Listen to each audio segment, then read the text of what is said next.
Hello students, myself Saloni ji. Last video के अंदर हमने डिस्कस किया था इक्विलिब्रियम रेट ऑफ एक्सचेंज कैसे डिटरमाइन होती है। अभी हम देखेंगे फ्लेक्सिबल एक्सचेंज रेट के अंदर अलग अलग जो भी सिचुएशंस होती है, जैसे अगर हम इंक्रीज कर देते हैं डिमांड फॉरेन करेंसी की, या फिर हम डिक्रीज करते हैं, या सप्लाई इंक्रीज या डिक्रीज होती है, तो उस केस के अंदर एक्सचेंज रेट पे क्या इम्पेक्ट आता है। So let's start with the first situation. Situation 1 हम ले रहे हैं, जिसके अंदर हम इम्पैक्ट देखेंगे इंक्रीज इन डिमांड।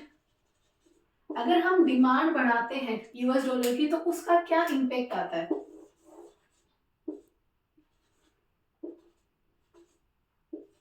यहां हम ले रहे हैं एक्सचेंज रेट, यहां पे मैं बना रही हूं demand and supply of US dollar. ये डिमांड कर्व बन रहा है left right downward sloping, and ये हमारा फिलहाल सप्लाई कर्व है। ये जो है जहां पे दोनों मिल रहे हैं, ये हमारी इक्विलिब्रियम रेट है और ये यहाँ पे हमारी इक्विलिब्रियम क्वांटिटी है। ठीक है, अब इम्पैक्ट हमें देखना है इंक्रीज इन डिमांड का। डिमांड को हमें इंक्रीज करना है। ये हमारे पास में न्यू डिमांड आ गई है D1। इस D1 के आने की वजह से क्या हो रहा है, हमारे पास में एक नया इक्विलिब्रियम आ गया है E1, और उसकी वजह से न्यू एक्सचेंज रेट आ गई है ER1। मतलब कि अगर हमने डिमांड बढ़ाई है यूएस डॉलर्स की, तो उस केस के अंदर एक्सचेंज रेट क्या हो रही है, बढ़ रही है। ठीक है, अगर एक्सचेंज रेट बढ़ रही है, इसका मतलब फॉरेन करेंसी जो हो रहा है वो और ज्यादा स्ट्रॉन्ग हो रहा है। मतलब पहले 1 यूएस डॉलर जो था, अगर वो 60 रुपए में एक्सचेंज हो रहा था, तो उसकी डिमांड बढ़ने की वजह से अभी वो 70 में एक्सचेंज हो रहा है। ठीक है, अगर ऐसा कोई सिचुएशन आ रहा है, इसका मतलब क्या हो गया है कि जो फॉरेन करेंसी है वो तो हो रही है एप्रिशिएट, और जो हमारी डोमेस्टिक करेंसी है वो हो रही है डेप्रिशिएट। इन शॉर्ट, अगर हम यहाँ पे फॉरेन करेंसी की डिमांड बढ़ाएंगे, तो ऑब्वियसली फॉरेन करेंसी स्ट्रॉन्ग हो जाएगी। अगर फॉरेन करेंसी स्ट्रॉन्ग हो रही है, इसका मतलब एप्रिशिएशन हो रहा है, मतलब वैल्यू बढ़ रही है किसकी, यूएस डॉलर्स की। और सामने दूसरी जो करेंसी, मतलब हमारी जो डोमेस्टिक करेंसी है रूपी, उसकी वैल्यू क्या हो रही है, डेप्रिशिएट हो रही है। ये है हमारे पास में सिचुएशन नंबर 1। अगर हम लेते हैं सिचुएशन नंबर 2, ठीक है, उससे पहले एक बार आप अगर इसको लिखना चाहें तो आप लिख सकते हैं, उसके बाद हम नेक्स्ट सिचुएशन डिस्कस करेंगे।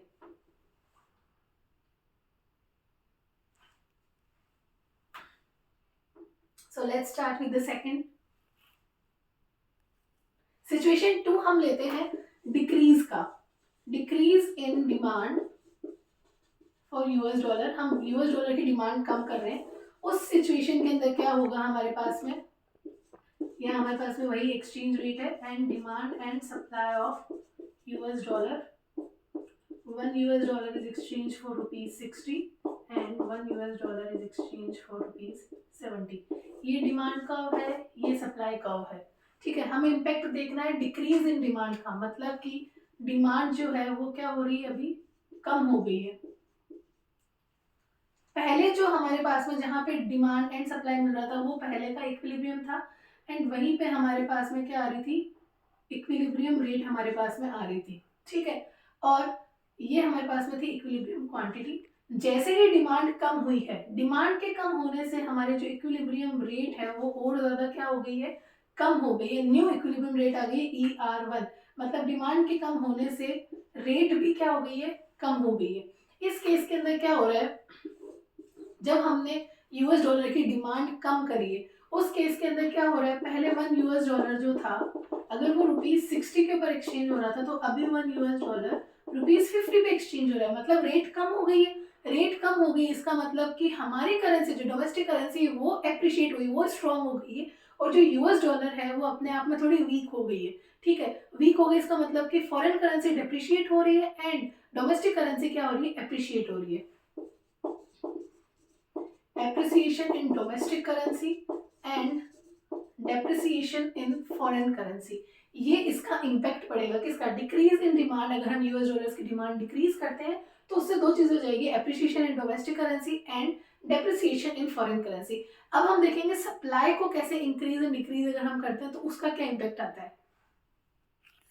सिचुएशन 3 अगर हम लेते हैं इंक्रीज इन सप्लाई का, increase in supply of US dollar, अगर हम सप्लाई इंक्रीज करते हैं तो उसका एक्सचेंज रेट पे क्या इम्पैक्ट आने वाला है, उसके लिए हम फिर से वही बनाते हैं।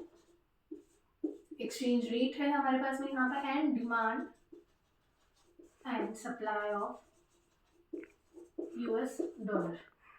ये डिमांड कर्व है, ये सप्लाई कर्व है, ये पहले का equilibrium, and this is our equilibrium rate and this is our equilibrium quantity. अब हमें इम्पैक्ट किसका देखना है, इंक्रीज इन सप्लाई का, सप्लाई बढ़ रही है तो ये हमारा पहले सप्लाई कर्व था। न्यू सप्लाई कर्व हमारा ये बन गया S1, हमने सप्लाई को क्या कर दिया है, इंक्रीज कर दिया है। सप्लाई को हमने इंक्रीज किया तो अब डिमांड एंड सप्लाई कहाँ मिल रहा है, यहाँ पे हमारा न्यू इक्विलिब्रियम हो गया, एंड ये हमारी new equilibrium rate of exchange हो गई है। ठीक है, ये हमने सप्लाई बढ़ा दिया। देखो यहाँ पे क्या हो रहा है, सप्लाई बढ़ गई है, मतलब कि यूएस डॉलर जो है अभी वो ज्यादा है मार्केट के अंदर, उसकी सप्लाई बढ़ गई। अब किसी चीज की अगर सप्लाई ज्यादा है और डिमांड उतनी नहीं है तो उस केस के अंदर उसकी रेट कम हो जाएगी, इसलिए सप्लाई के बढ़ाने से क्या हो गया, एक्सचेंज रेट कम हो गई। मतलब पहले 1 यूएस डॉलर अगर ₹60 में जा रहा था तो अभी 1 यूएस डॉलर ₹50 में जा रहा है। ठीक है, रेट कम हो गई है, रेट कम हो रही है इसका मतलब कि जो फॉरेन करेंसी है वो अपने आप में डेप्रिशिएट हो गई है, एंड जो हमारी डोमेस्टिक करेंसी वो क्या हो गई है, एप्रिशिएट। अगर ये रेट कम हो रही है तो इसका मतलब डोमेस्टिक करेंसी में क्या हो रहा है, वैल्यू के अंदर एडिशन हो रहा है। पहले 1 यूएस डॉलर के लिए 60 रुपए लग रहे थे और अभी 50 ही लग रहे हैं, इसका मतलब डोमेस्टिक करेंसी की वैल्यू क्या हो गई है, बढ़ गई है। तो इसका मतलब इंक्रीज इन सप्लाई के केस के अंदर क्या हो रहा है, फॉरेन करेंसी तो क्या हो रहा है, डेप्रिसिएशन देखने को मिल रहा है, एंड जो हमारी डोमेस्टिक करेंसी उसके अंदर हमें एप्रिसिएशन देखने को मिल रहा है। लास्ट सिचुएशन बचती है सिचुएशन 4, जिसके अंदर हम डिस्कस करेंगे डिक्रीज इन सप्लाई को। सिचुएशन 4 के अंदर हम डिस्कस करने वाले हैं decrease in supply of US dollar. अब इस बार हम सप्लाई को कम करेंगे, उसका क्या इम्पैक्ट पड़ता है एक्सचेंज रेट को वो हमें देखना है। इधर हमारे पास में वही exchange rate and demand and supply of US dollar. ये हमारा डिमांड कर्व, ये सप्लाई कर्व है, ये हमारा equilibrium, and this is equilibrium rate, equilibrium quantity. इस केस के अंदर हमें सप्लाई को कम करना है, डिक्रीज इन सप्लाई। ये ओरिजिनल सप्लाई कर्व है, ये हमारा नया सप्लाई कर्व बन गया S1, हमने सप्लाई को क्या कर दिया, डिक्रीज कर दिया। किसी चीज की अगर मार्केट के अंदर सप्लाई कम हो जाती है तो उसकी प्राइस बढ़ने लग जाती है, क्योंकि डिमांड तो उतनी थी। तो इस केस के अंदर क्या हो रहा है, हमारा जो न्यू इक्विलिब्रियम ऑफ E1 वो यहाँ आ रहा है, एंड इक्विलिब्रियम रेट हमारे पास में ER1 यहाँ आ गई है। ठीक है, मतलब कि अगर हम डिक्रीज करते हैं सप्लाई को, जो हमने यहाँ पे किया है, अगर हम सप्लाई को डिक्रीज करते हैं उस केस के अंदर एक्सचेंज रेट बढ़ रहा है हमारा, यहाँ पे इंक्रीज हो गया, क्योंकि न्यू इक्विलिब्रियम हमें यहाँ पे मिल रहा है, E1 जो है वो हमारे यहाँ पे है। इस केस के अंदर क्या हो रहा है, सप्लाई को कम करने से एक्सचेंज रेट बढ़ गई है, मतलब कि एप्रिसिएशन हो रहा है फॉरेन करेंसी का, एंड डेप्रिसिएशन हो रहा है डोमेस्टिक करेंसी का। Appreciation of foreign currency and depreciation of domestic currency, मतलब पहले 1 यूएस डॉलर के लिए अगर ₹60 लग रहे थे तो अभी 1 यूएस डॉलर के लिए ₹70 लग रहे हैं। अगर ये बढ़ रहा है इसका मतलब डोमेस्टिक करेंसी की वैल्यू डेप्रिशिएट हो रही है और एप्रिशिएट हो रही है किसकी, फॉरेन करेंसी की वैल्यू। दैट्स इट, ये था फ्लेक्सिबल एक्सचेंज रेट। आगे वाले वीडियो के अंदर हम डिस्कस करेंगे फिक्स्ड एक्सचेंज रेट के अंदर जो गवर्नमेंट है वो किस तरीके से मैनेज फ्लोटिंग करती है। इससे पहले वाला जो वीडियो था उसका लिंक डिस्क्रिप्शन बॉक्स में गिवन है। Thank you. अगर मेरा वीडियो अच्छा लगा तो please like, share and subscribe. That's it.